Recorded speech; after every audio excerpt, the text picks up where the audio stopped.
या अंतिम उपदेश के रूप में फिर हम इस प्रसंग को पूर्ण करेंगे। भवाटवी का जो प्रसंग है वह यह कहता है, किसी नगर में चोर डकैत इत्यादि से आतंकित होकर कोई व्यक्ति बाहर निकला, जंगल की ओर गया।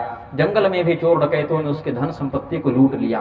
भागता हुआ रात्रि के अंधकार में वह व्यक्ति गलती से एक कुएं में गिर पड़ा। रात्रि में जंगल में वह व्यक्ति एक कुएं में गिर पड़ा, लेकिन नीचे तक नहीं पहुंचा। जैसे पुराने पुराने कुएं इत्यादि में देखें या गड्ढों में देखें, पीपल बरगद इत्यादि उग जाते हैं, तो वैसे ही कोई वृक्ष उस कुएं की मुंडेर पर ऐसे उगा हुआ था, थोड़ा वो पकड़ने लायक बन गई थी उसकी शाखा। तो जब फिसल कर यह नीचे गिरा तो उसने हड़बड़ी में इधर उधर हाथ पैर मारा, तो उसके हाथ में वह शाखा आ गई। शाखा पकड़कर लटक गया और चिंतन किया कि यहां से कैसे बाहर निकले। तब तक शाखा में जोर से पकड़ा तो झटका लगा, क्योंकि नीचे गिर रहा था। अचानक डाली को पकड़ा तो वृक्ष हिल गया। ऊपर से कुछ टपका उसके नाक पर, वहां से बहता हुआ होठ तक लगा। तो उसने जिह्वा से स्पर्श किया, क्योंकि हाथ तो दोनों व्यस्त हैं, तो जिह्वा से चखा कि ये क्या है। तो मधु का उसको स्वाद लगा। बोला ये तो बड़ा सुंदर स्वादिष्ट मधु है, 2-4 बूंद और टपक जाए तो आनंद आ जाए।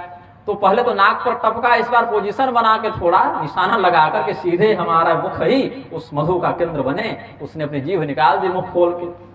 अब इसी मध्य रात्रि भर मधु का आस्वादन करता रहा। कुछ उजाला जब होने लगा सुबह सुबह, तो नीचे देखा, नीचे एक विशाल अजगर अपना मुख खोलकर बैठा हुआ है, इसकी प्रतीक्षा में कि ये गिरेगा तो हमारा भी नाश्ता हो जाए। अब ये डाली जो पकड़ के है उसमें भी एक विचित्रता क्या है, 2 चूहे उस डाली को काट रहे हैं, एक सफेद और एक काला चूहा, श्वेत और कृष्ण वर्ण के 2 मूषक उस डाली का कर्तन कर रहे हैं, खा रहे हैं, उसको काट रहे हैं। और ये सोच रहा है कि अच्छा अभी डाली की पूर्णतया कटने में कुछ समय है, तब तक इस मधु का हम स्वाद चख लें। तो यही स्थिति हमारी और तुम्हारी है। क्या है, वो जो व्यक्ति है वो हम सब हैं, और ये डाली ही हमारी आयु है। और आयु हमेशा के लिए नहीं, सफेद और काले दिन और रात रूपी चूहे उसको काटने में लगे हैं। और जिस दिन पूरी कट जाएगी हम नीचे गिरेंगे, और काल सर्प जो है, मृत्यु सर्प जो है, हमारा भक्षण कर जाएगा। और हम होशियार चंद क्या करने में लगे हैं, भोग विषय में मुंह फाड़ कर बैठे हैं कि 1 आध मन तो और चख ही लें कम से कम। बुद्धिमान व्यक्ति अभी भी निकल सकता है। देखिए संसार में मूर्ख भी फंसा है, ज्ञानी भी फंसा है, लेकिन ज्ञानी जो है वो मधु नहीं चखता, वो निकल जाता है वहां से। और हम जैसे आप जैसे मूर्ख ही हैं, क्योंकि अभी तक नहीं पहुंचे वहां तक, तो मूर्खे ना है। विद्वान रहते तो जड़ भरत जैसा पहुंच चुके रहते।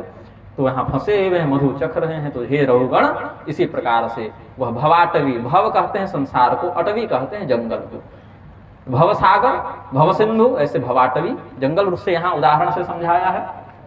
इस भवाटवी में जो चखने में लगे हो न मधु, उसको छोड़ दो और भगवत तत्व चिंतन करते हुए आत्मयोग का आश्रय लेकर यहाँ से मुक्त हो जाओ। ऐसा उपदेश करके जड़ भरत भी चले गए, रघुगण का भी उद्धार हो गया।